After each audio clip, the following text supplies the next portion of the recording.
میرا نام نجمہ روزی ہے، نجمہ یوسف بھی کہتے ہیں مجھے، اور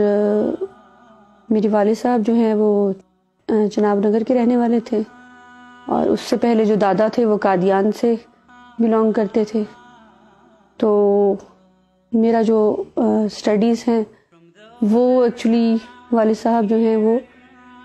جماعت سے اختلافات کے بعد جو ہے وہ جماعت چھوڑ کے تو چنیوٹ میں شفٹ ہو گئے تھے،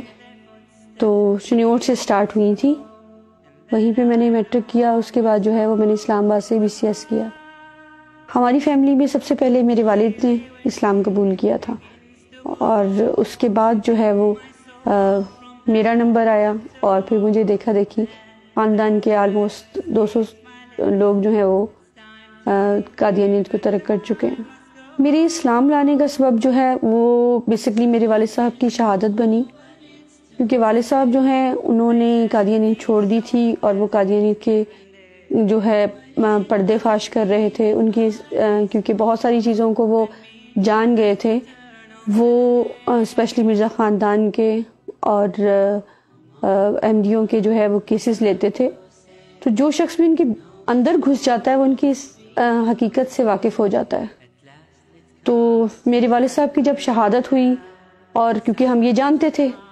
کہ یہ سب کچھ جو ہے چل رہا ہے، اور والد صاحب نے بے شمار دفعہ خاندان کے سبھی لوگوں سے، اپنے بچوں سے اس بات کا اظہار کیا تھا کہ مجھے قادیانی جماعت بہت جلد مروا دے گی، اور بالکل ایسا ہی ہوا۔ تو پھر ہمارے لیے یہ بات جو ہے وہ انتہائی امیزنگ بھی ہوئی اور تکلیف دہ بھی، کہ ایسی پرامن جماعت جو کہتی ہے کہ جی یہاں ہم صرف محبت کرتے ہیں اور نفرت کسی سے نہیں کرتے، جس طرح ہمارے والد صاحب بتایا کرتے تھے کہ بے شمار لوگوں کو یہ مروا دیتے ہیں، اور جو ان کی بات نہیں مانتا ان کے ساتھ یہ انتہائی تکلیف دہ سلوک کرتے ہیں۔ تو وہ چیز ہمارے سامنے کھل کے آ گئی، اور اس کے بعد جب اس کو میں نے اسپیشلی فالو کرنا شروع کیا، اور اس وقت میں ابوظہبی میں مقیم تھی، اور میں نے یہ چاہا کہ میں جا کے دیکھوں خود، کہ میرے والد ایک بات کہتے تھے اور ہمیشہ سے کہتے تھے، وہ اب ہو بھی گئی ہے، تو کسی بھی طریقے سے میں جا کے اس کیس کا اینڈ دیکھوں کہ آخر یہ کیوں ہوا، اور اس کے اسباب کیا تھے، والد صاحب نے ایسے کیا کیا تھا کہ ان کو اس بری طرح سے بروٹلی مرڈر کروا دیا گیا۔ یعنی پورے پنجاب میں مجھے نہیں لگتا کہ اس طرح سے کسی کو مرڈر کیا گیا ہو کہ ان کی کمر پہ پیٹرول چھڑک کے سرگٹوں سے داغا گیا،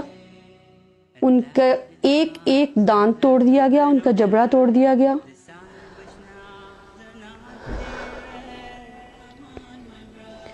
ان کی گردن جو تھی وہ 3 جگہ سے ٹوٹی ہوئی تھی، ان کی بیک بون جو تھی وہ انہوں نے توڑی۔ مطلب کوئی جسم کا اعضاء ایسا نہیں تھا جن پہ انہوں نے ٹارچر نہ کیا ہو۔ ان کے پیروں پہ سوئے مارے، ان کی بغلوں پہ سوئے مارے، اور ان کے جسم کو جگہ جگہ سٹیپلر سے چھیدا گیا۔ اور ان کی ویڈیو جو ہے وہ ہمارے پاس اس وقت کی موجود ہے جس وقت کرائم سین تھا، اور ARY والے جو ہے وہ آئے ہوئے تھے، اور انہوں نے جرم بولتا میں ایک جو ہے ڈاکومنٹری بنائی تھی۔ اس میں آپ دیکھیں، کیونکہ میں تو ان کی شہادت پہ پہنچ نہیں پائی تھی، تو دیکھیں کہ پورے روم میں کاغذات پھیلے ہوئے ہیں،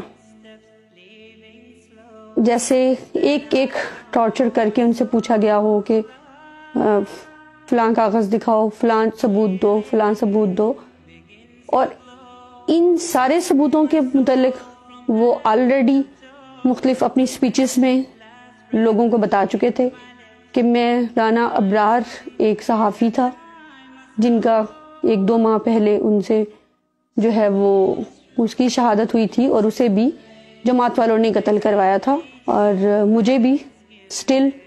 بے تحاشا جو ہے وہ خدشات ہیں۔ میرے گھر میں کم از کم 5 دفعہ جو ہے وہ لوگ گھس چکے ہیں، 2 دفعہ میرے بچوں کی گاڑی کا ایکسیڈنٹ ہو چکا۔ پھر اس کے بعد جو ہے جماعت کی طرف سے وہ بار بار کہا جاتا ہے کہ تمہارا اپنے باپ سے برا حشر کریں گے۔ لیکن میں ان کو بتانا چاہتی ہوں کہ اس طرح کے ہتھ کنڈوں سے آپ کسی پہ کبھی بھی حکمرانی نہیں کر سکتے. ایک دن آتا ہے کہ ہر چیز جو ہے خدا تعالیٰ جو ہے اس کا پردہ فاش کر دیتا ہے اور چیزیں سامنے آ جاتی ہیں. مرزا قادیانی نے لکھا کہ میرا دور ہوگا جس میں پوری دنیا میں انصاف ہوگا.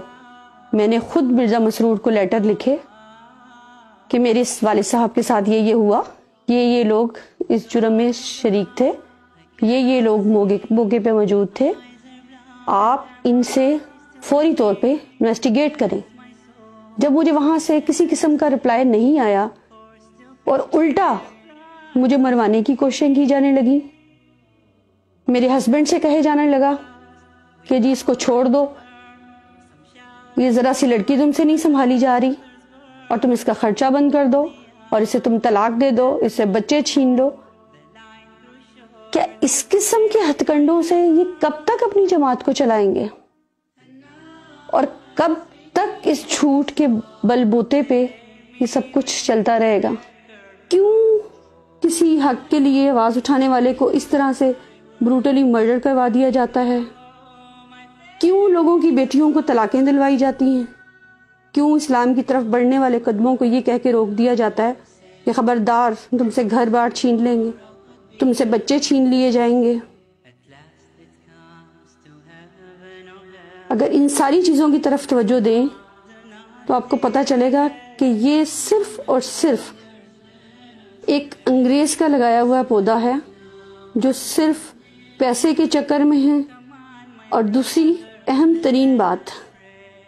کہ آپ اپنے مرزا کی لکھی ہوئی کتابوں کو ضرور پڑھیے، کیونکہ یہ کتابیں مولویوں کے لیے نہیں لکھی گئی،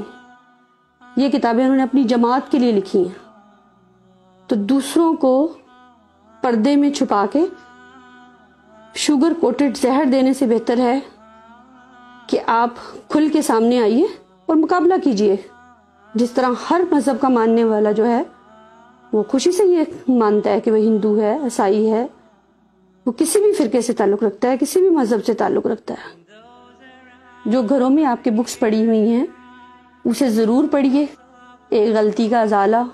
کشتی نوح، کہ جہاں رسول کریم صلی اللہ علیہ وآلہ وسلم کی توہین ہے،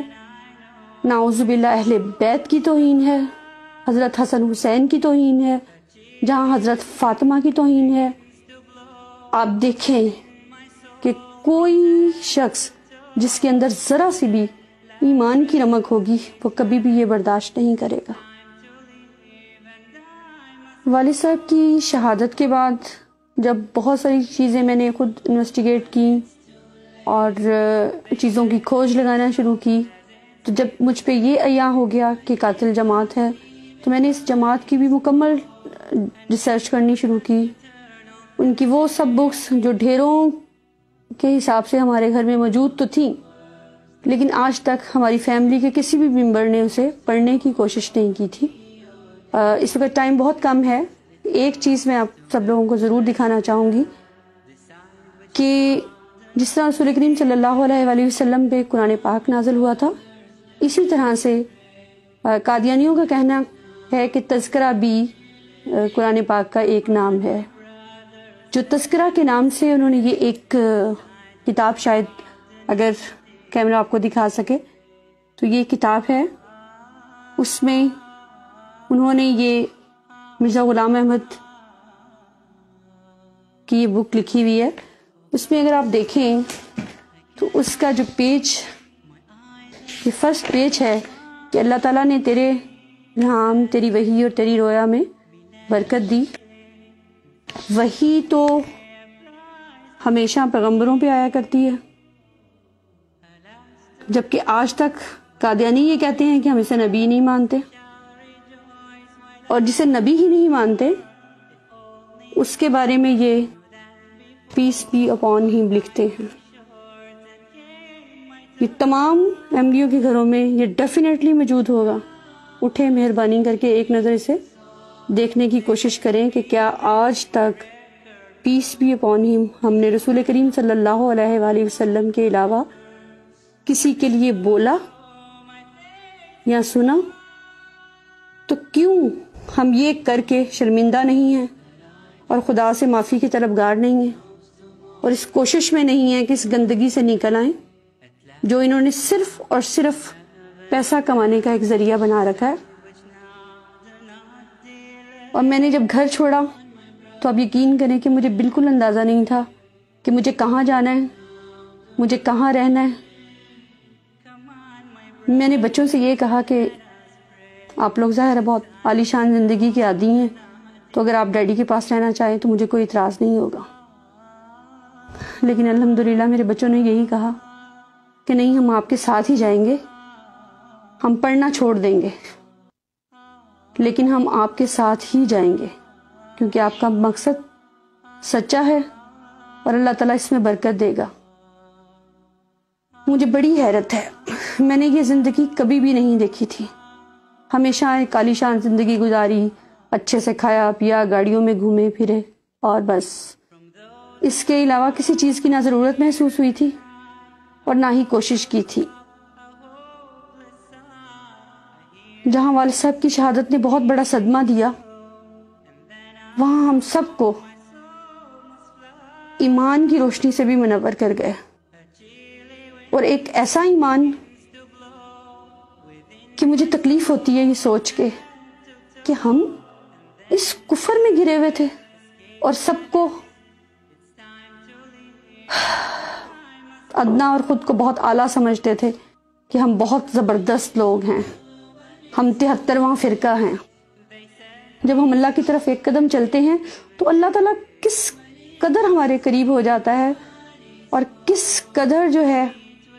ہم پہ اپنے کرامات کرتا ہے, یہ مجھ سے بڑھ کے کوئی نہیں جان سکتا. اور میں بہت پرسکون ہوں اور خوش ہوں کہ میں وہ کام کر رہی ہوں جو مجھے کرنا چاہیے. اور میں سب کو دعوت دوں گی کہ آج یہ کرائیٹیریا نہیں رہا ہوا کہ کوئی 50 سال کی عمر میں مر جائے گا تو کوئی 100 سال کی عمر میں مر جائے گا. جس قدر ہو سکتا ہے جلد از جلد قدم بڑھائیں اور اپنی آخرت کے لیے کچھ نہ کچھ کر جائیں. اسلام قبول کرنے کے بعد میرا اسپیشلی قادیانی خواتین کے لیے یہ میسیج ہے کہ وہ آگے بڑھیں, وہ چیزوں کو خود پڑھیں, دیکھیں, اپنی فیملیز کو, اپنے ہسبینڈز کو, بچوں کو پڑھائیں اور کوشش کریں کہ اس طرف سے ایمان کی طرف لوٹ آئیں. شاید میرا کوئی لفظ یا میری کہی ہوئی کسی بات سے کوئی قادیانی کفر چھوڑ کر اسلام کی طرف راغب ہو جائے اور اندھیروں سے روشنی کی طرف آ جائے.